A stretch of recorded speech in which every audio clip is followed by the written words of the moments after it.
လက်ပဒန်းတောင်နော်လက်ပဒန်းတောင်ဆိုတာမုံရွာတစ်ဖက်ကမ်းမှာရှိတယ်တောင်ကြီးနှလုံးမုံမောက်ကို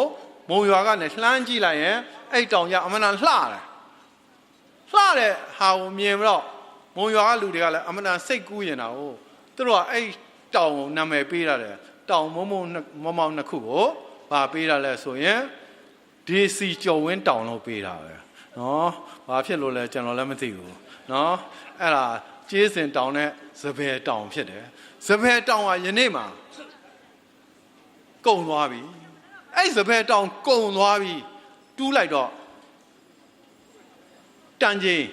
ကျင်းဒီတန်ချင်းသိန်းနဲ့ချီရပါပဲတကယ်လဲကျွန်တော်တို့မှာကျင်းဒီတကယ်ထွက်ပါတယ်ဒါကြောင့်လဲစဉ်းစားကြည့်လေမင်းပြူမှန်ပြောဆိုတော့မင်းကွန်ခေါင်းလောင်းကြီးလှုပ်တာမြန်မာမင်းလက်ထက်ကတည်းကလှုပ်ထားတဲ့ခေါင်းလောင်းမဟုတ်ဘူးလားအဲ့ဒီခေါင်းလောင်းကဘယ်ကတူးလာလဲကျေးစင်တောင်ကတူးရတဲ့ဟာပါအဲ့ဒီကျေးစင်တောင်မှာအတွင်းကြီးတွေရှိတယ်ဗမာအစိုးရလက်ထက်တုန်းကတူးရတဲ့တွင်းရှိတယ်ဒါပေမဲ့အဲ့ဒီတွင်းကတဘာဝပတ်ဝန်းကျင်ကိုဘာမှဒုက္ခမပေးဘူးသေယံဇာတကျိန်စာနဲ့ပြောရင်ဒီဟာတွေလိုချင်တာအသေးကြပေါ့ရေနံလည်းလိုချင်လို့ဂျပန်ကကျွန်တော်တို့ရိုးလျားကြော်ပြီးတော့ဝင်တာပဲဂျပန်လည်းအဲ့ဒီကျေးစင်တောင်မှာကျင်းနီကိုလိုက်ရှာသေးတာပဲဒါပေမဲ့အဲ့ဒီချိန်ကတွက်ချေမကြိုက်လို့မလုပ်ရတာကျွန်တော်တို့ဒီဒုတိယကမ္ဘာစစ်မှာအမှန်တန်ကျင်းနီတွေရှားနေတော့မှဂျပန်လိုက်ရှာသေးတယ်အဲ့မှာဂျပန်တွင်းတူးရတဲ့အရာတွေရှိပါတယ်ဒါပေမဲ့သူကမထုတ်သွားဘူးထုတ်သွားတဲ့ဟာအိုင်ဘန်ဟိုကနေစပြီးတော့အကျိုးများရှိတယ်နောက်ပိုင်းမှာမြန်မာဝန်ပေါင်ကုမ္ပဏီကထုတ်သွားတယ်မြန်မာဝန်ပေါင်ဆိုတာဧကန်တာတရုတ်ကုမ္ပဏီဖြစ်နေတယ်နော်ထူးခြားတယ်အဲ့တော့ဒီတရုတ်ကုမ္ပဏီကထုတ်သွားတဲ့အခါမှာခုနစပယ်တောင်တစ်ခုလုံးကကုန်သွားပြီးတော့တွင်းကြိုက်ကြီးဖြစ်နေတယ်အခုလက်ပတောင်းတောင်စထုတ်တော့တောင်နှစ်တောင်ထုတ်တဲ့အချိန်မှာပြဿနာတက်လို့ဆန္ဒပြတဲ့အချိန်မှာရပ်ထားတယ်ရပ်ထားပေမဲ့ဘယ်မှာဆက်ထုတ်နေလဲကျေးစင်တောင်မှာဆက်ထုတ်နေကျေးစင်တောင်ကမှာစပြီးတော့တူးပြီးတော့ထုတ်နေတာပေါ့ကျေးစင်တောင်ကခုနစပယ်တောင်ထက်ကို9ဆကြီးတယ်လက်ပတောင်းတောင်ကတောင်33လုံးရှိတယ်ကျေးစင်တောင်ထက်ကိုအဆနော်10ဆကြီးစေတယ်အဲ့တော့ကျွန်တော်တို့ဒီကနေပြီးတော့ထွက်လာတဲ့ပစ္စည်းတွေအများကြီးရှိမှာအသေးအချာပဲရှိတယ်သို့တော်လည်းဒီနာပတ်ဝန်းကျင်မှာရှိတဲ့ရေထုမြေထုလေထုပေါ့သဘာဝပတ်ဝန်းကျင်ကိုကျွန်တော်တို့ပြောရင်ရေမြေလေဒီသုံးခုမှာပျက်စီးခြင်းတွေရှိနိုင်တယ်လေထုပျက်စီးခြင်းမရှိဘူးလားလို့ဆိုရင်ရှိတာပေါ့ကျင်းနီတွေကိုတူးထုတ်လိုက်ရင်အောက်ထဲကနေထွက်လာတဲ့ကောင်ကိုအက်ဆစ်နဲ့ဖြန်းရတယ်အက်ဆစ်နဲ့ဖြန်းတဲ့အခါမှာဒီတောင်စောင်းမှာပလတ်စတစ်တွေကာဗာလုပ်ပြီးတော့ဖြန်းတာပဲအက်ဆစ်ဖြန်းရင်တညလုံးစပရေးလိုမျိုးနဲ့ဖြန်းတယ်တညလုံးဖြန်းတဲ့အချိန်မှာကြေးတွေကပျော်ပြီးတော့စီးသွားတယ်ဒုတ်တာတွေပျော်ပြီးတော့စီးတာအဲ့ဒါကိုခံထားတော့ခွက်နဲ့အပေါ်အက်ဆစ်ကတော့အငွေ့ပြန်တက်သွားတော့ညပဲတညလုံးဖြန်းထားတော့အငွေ့ပြန်တက်လာတယ်အဲ့ဒီမှာအင်ဂျင်နီယာတွေပြောပြတယ်မနဲ့ဘက်ကြရင်ငှက်သေးတော်မှတွေ့တယ်ပြန်သွားတဲ့ငှက်တွေကအက်ဆစ်နဲ့ထိပြီးတော့ပြုတ်ကြတယ်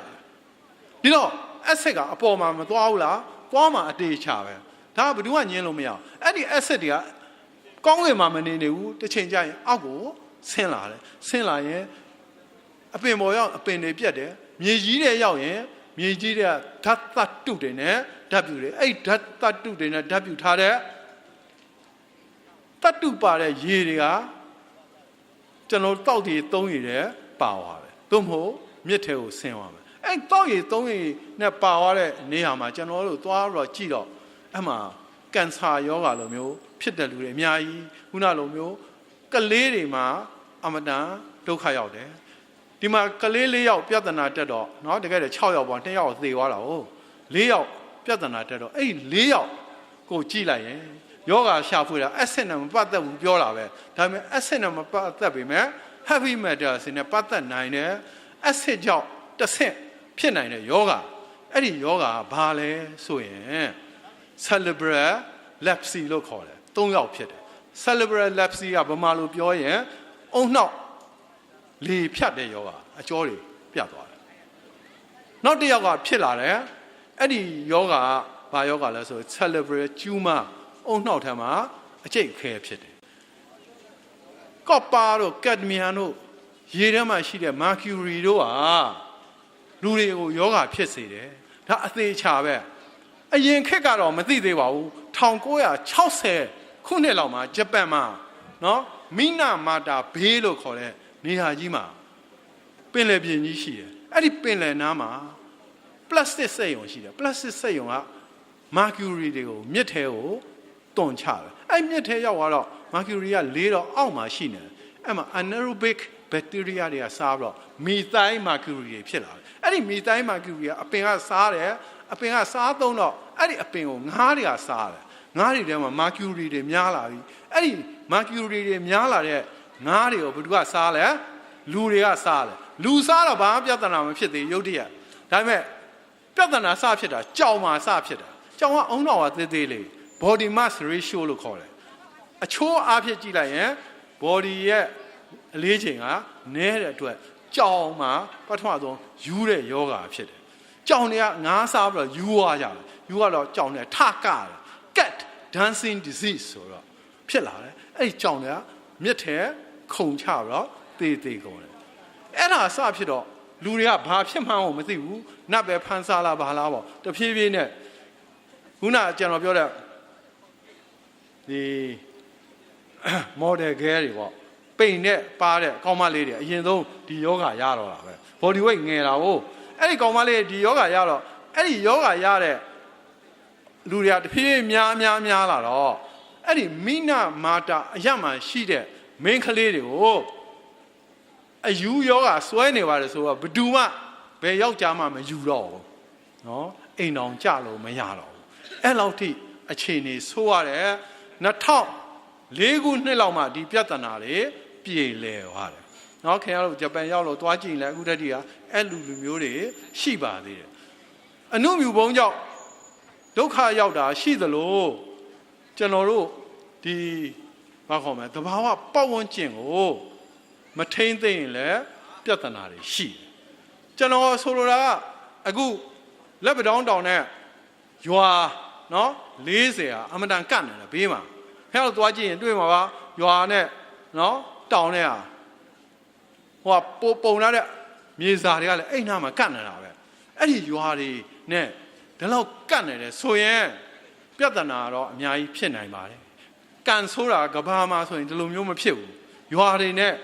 တတ်တူတွင်းကအဝေးကြီးအခုမှကျွန်တော်တို့မှပြဿနာဖြစ်နေတာအဲ့လိုမျိုးတတ်တူတွင်းကနေနီးနေတယ်ကျွန်တော်တို့ကလည်း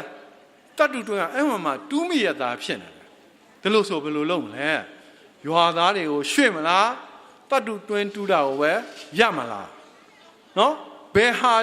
ဖြစ်မယ်ဆိုတာကိုပြည်သူတွေကအဖြေပေးရမှာပဲကျွန်တော်ကတော့အဖြေပေးလို့မရဘူးဒါပေမဲ့ဒီနှစ်ခုလုံးကတော့တပြိုင်တည်းလုပ်လို့မရဘူးအဲ့တော့ပြည်သူတွေကတော့ထင်တာပဲကျွန်တော်တို့ဒါကိုဆန္ဒပြရင်ရမယ်ဆိုတော့ဆန္ဒပြကြတယ်တလောကခင်ဗျားတို့သိပါတယ်နော်တစုံဘုံလာပြညမှာ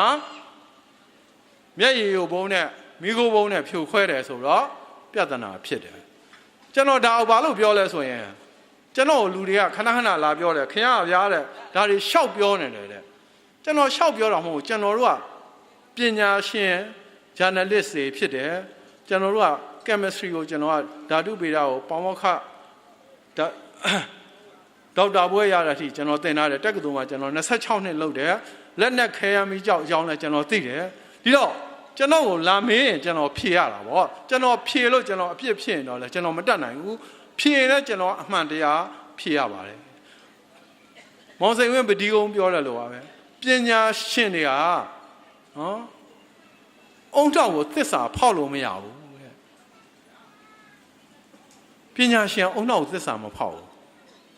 အနုပညာသမားတွေကနှလုံးသားကိုသစ္စာမဖောက်ဘူးနှလုံးသားမပါဘဲနဲ့စာမရေးအောင်